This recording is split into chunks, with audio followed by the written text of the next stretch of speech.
Now the last thing that is treatment और इलाज। और इससे पहले I want to stress on one thing that is in the thoracic region. जहाँ पर थोरैसिक रीजन है वहाँ पर नेचुरली ही काइफोसिस थोड़ा सा होता ही है, यानी कि बैकवर्ड जो कर्व है स्पाइनल कर्वेचर वो ऑलरेडी सी शेप्ड प्रेजेंट होता ही है नॉर्मली भी, बट इट बिकम्स अब नॉर्मल जब उसकी जो है ज़्यादा डिग्रीज का हो जाता है वो, ठीक है। अगर नेचुरली भी स्पाइन एकदम स्ट्रेट नहीं होता है, एक कर्वेचर पाया जाता है थोरैसिक रीजन में सी शेप, ठीक है, तो वो काइफोसिस तब नहीं कहलाता। पर जब वो 45 डिग्री से ज़्यादा हो जाता है स्पाइनल कर्वेचर तब वो एबनॉर्मलिटी कहलाती है और उसको कूब निकलना या काइफोसिस या हदबा, ठीक है, उसको बोलते हैं। तो ये एक चीज़ आपको क्लियर होना चाहिए। देन इलाज की अगर हम बात करें तो वर्म की इब्तदा में बासली की फसद खोलें, ठीक है। तो यहाँ पर चूंकि अगर हम लोग वर्म में हार अगर कॉज है तो उसका अगर ट्रीटमेंट देखें तो चूंकि ये एक वर्म है तो वर्म में हार का जैसा इलाज उसूल इलाज होता है, ठीक है। तो उसमें हम लोग जो है इस्तिफ्राक करते हैं फस्द के ज़रिए, ठीक है, वेनिसेक्शन के ज़रिए। तो उसमें बेसिलिक या बासिलिक की जो है फस्द खोली जा रही है। लेकिन इस पर एक बात याद रखने वाली ये है कि जब वर्म पूरा पक गया हो, फोड़ा बन गया हो, तब फर्ज नहीं करना है, ठीक है। क्योंकि हम जानते हैं कि फर्ज का एक इम्पॉर्टेंट रूल है कि जब कोई वर्म पूरी तरीके से पक जाए, ठीक है, या फोड़ा बन जाए तब नहीं किया जाता है, वो उसके इब्तदाई या इनिशियल स्टेज पर ही किया जाता है। इसकी वजह कि ये भी है कि वैसे जब अगर वर्म पूरा फोड़ा हो गया है, पूरा जाहिर हो चुका है, तो इंसिजन एंड ड्रेनेज ही कर देना चाहिए, बिकॉज जहाँ वर्म है वहाँ से डायरेक्ट जो है ड्रेन किया जा सकता है, ठीक है। अब फर्स्ट में ऐसा नहीं होता है। फर्स्ट में कैसा होता है, इंसिजन की हम लोग वीनस ड्रेनेज की सप्लाई देखते हैं कि वो एरिया कहाँ से ड्रेन होता है, फिर वहाँ से हम ज़्यादातर बात कर ली अगर लो अपर लिम की बात हो रही है तब, अगर लोअर लिम के क्लोजर है तो हम लोग जो है सैफिनस वेन और उसकी ड्रेनेज करते हैं। मतलब वो जो है वो लोकेलिटी में कुछ हुआ नहीं होता है, बट जहाँ भी वो होता है उसके मादे जो है इवेंचुअली वहीं पर जो है ड्रेन होते हैं, तो हम वहाँ से उनका फासिद मादों को इखराज करते हैं बेसिकली। लेकिन ये हमें इनिशियल स्टेज पे ही करना है, ठीक है। अगर अगर बहुत फाइनल मतलब बहुत एडवांस स्टेजेस आ गए, वर्म फोड़ा वगैरह बन गया, तो डायरेक्ट जो साइट है वहीं पर हम लोग इंसिजन लेंगे और ड्रेन कर देंगे। हम उसकी वेनस ड्रेनेज कहाँ होती है उस हिसाब से कोई वेन सेलेक्ट करें और फिर फर्स्ट करें, यानी वेनिसेक्शन करें, ऐसा नहीं होता है। तब डायरेक्ट जहाँ वर्म है वहीं इंसिजन दे के ड्रेन कर देते हैं। लेकिन जब हमें पहले ही खबर हो जाती है, जब हमें पहले ही आइडिया हो जाती है कि वर्म है बट उसके जो है पूरा पककर फोड़ा नहीं बना, तब हम फर्ज करते हैं, ठीक है। जब फोड़ा बन गया तब फर्ज नहीं करते हैं, वर्म में जब पक गया हो तब नहीं करते हैं, बिकॉज वो एक थियोरी मतलब एक इसके बिहाइंड यही कॉन्सेप्ट है कि वर्म जो है उसके जो फासिद मादे हैं वो पूरा होते हुए मतलब इवेंचुअली वो मतलब वो वीन में आते ना, पर्टिकुलर वीन में। तो यानी कि अगर वो पूरी तरह से पक गया है, पूरा बन चुका है, देन वो जहाँ जहाँ से पास होगा सबको इन्फेक्टेड करते जाएगा, तो दैट इज़ नॉट सेफ, ठीक है, कि उसको हम पूरा पास होने का मौका दें और फिर उसको वहाँ से निकालें, तो वो सेफ़ नहीं है। इसलिए एक रीज़न बताया जा सकता है। लेकिन आप अगर रीज़न ना भी जाने तो रूल ऑफ थंब है कि अगर वर्म पक गया है, फोड़ा बन गया है, तब फर्ज नहीं करती है, बल्कि इनिशियल स्टेज पर ही फर्ज की जाती है, ठीक है। अगर पक गया फोड़ा बन गया तो इंसिजन एंड ड्रेनेज करते हैं, यानी कि डायरेक्ट जो है वर्म से ही निकाला जाता है, ठीक है। तो अब वो अगर आप देखें तो इब्तदा में बासी की फसद को ले, लेकिन अगर फोड़ा बन गया तो ना करें, ठीक है। उसके बाद चूंकि ये वर्म ही है बेसिकली, तो वहाँ पर कभी जिमात करना है, ठीक है, क्योंकि वर्म पे हम जिमात करते हैं, ठीक है, गर्म जिमात करना है। लो उसकी एग्जांपल है लुआब मेथी से, या दूसरी कहीं एग्जांपल्स दी हुई हैं यहाँ पर, मेथी, लुआब, अलसी, ठीक है, और मुर्गियों की चर्बी, गाय की पिंडली का गूदा, ये सब जो एग्जांपल दी गई है इनके ज़रिए बनफशा खत्मी सब लुआबी अशिया है, ठीक है। तो उनका जिमात करना है हमें, यहाँ पर गर्म रोगन लगाना है ताकि वर्म की तहलील हो सके हरारत से, ठीक है। इसके अलावा यहाँ पर एक चीज़ मेंशन है कि उन रोगनों का हुक्ना करे, ठीक है, जो बिलफेल गर्म हो और जिन्हें मुलैयत नम करने वाली दवाई देंगे। अब ये हुक्ना इसलिए करना है क्योंकि ये जो स्कोलियोसिस है या काइफोसिस है, इसमें देखा गया कि कॉन्स्टिपेशन भी होता है, पेशेंट को कब्ज भी होता है, ठीक है। इसकी वजह यह बयान की जाती है कि क्योंकि स्पाइन जो है कर्व हो गया है, ठीक है। फॉर एग्जांपल स्कोलियोसिस में ये बहुत कॉम मतलब ज़्यादा देखा जाता है, स्पाइन कर्व हो गया है तो वो जो है साइड वेज में चला जाता है, जिसे इल्तवा कहते हैं हम, जो स्कोलियोसिस है उसमें साइड वेज में स्पाइन कर्व होके जा रहा है।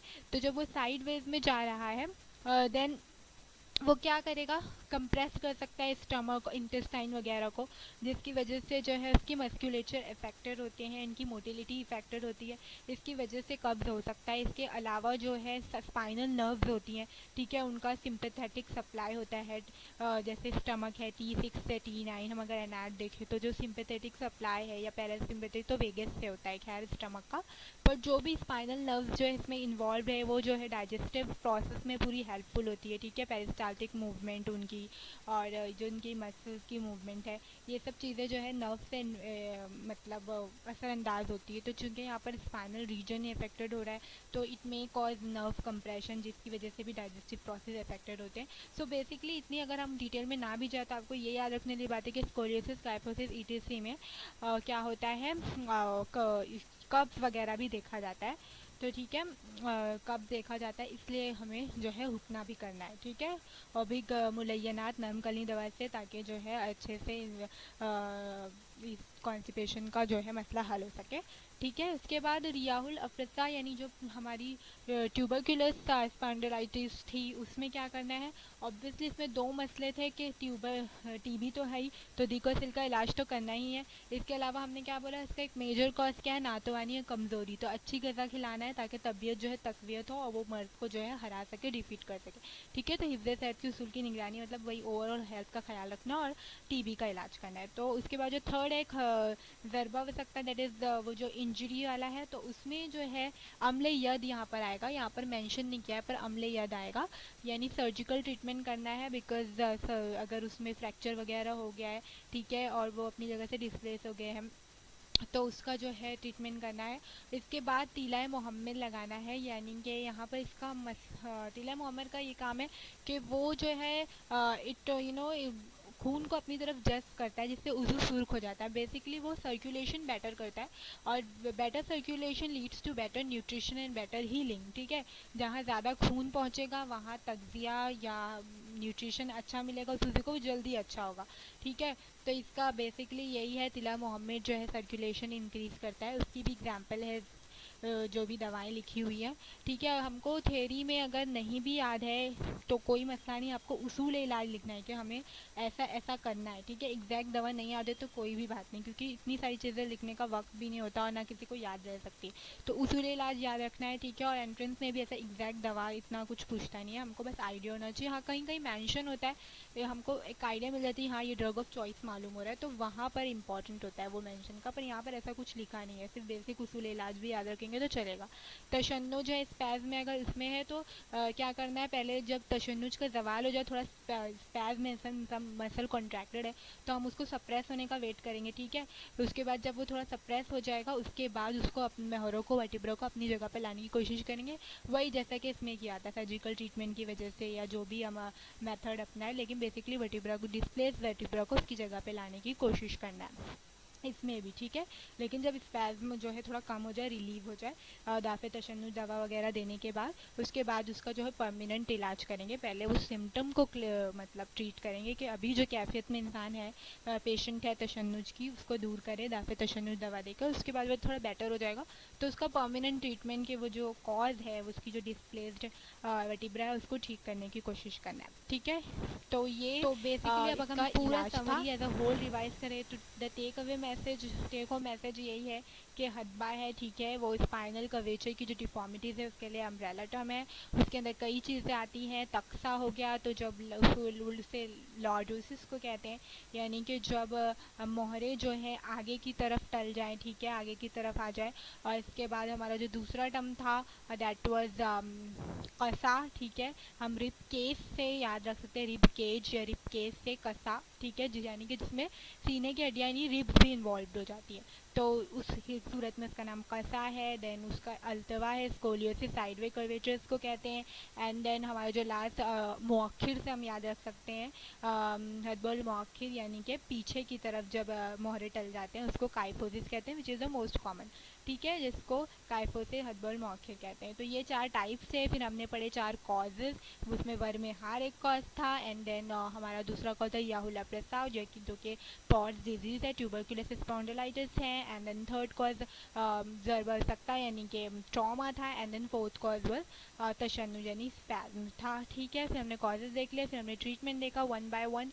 और ये भी याद रखना है कि याहुला प्रसाव को रेहू शोका भी कहते हैं, क्योंकि इसमें लीजन्स फॉर्म होते हैं, जो कि रेहू शोका का मतलब होता है कि मुजम्मिन करा यानी क्रोनिक अल्सर। उसके बाद हमने ट्रीटमेंट देखा वन बाय वन। बेसिकली फसद से इस्तफराग करना है, क्योंकि वहाँ पर वर्म है तो उसके मादे का इखराज करना है। तो फर्स्ट इनिशियल स्टेज में हम फर्स्ट से करेंगे बासिलिक की, लेकिन अगर एडवांस स्टेज है तो नहीं करेंगे फर्स्ट।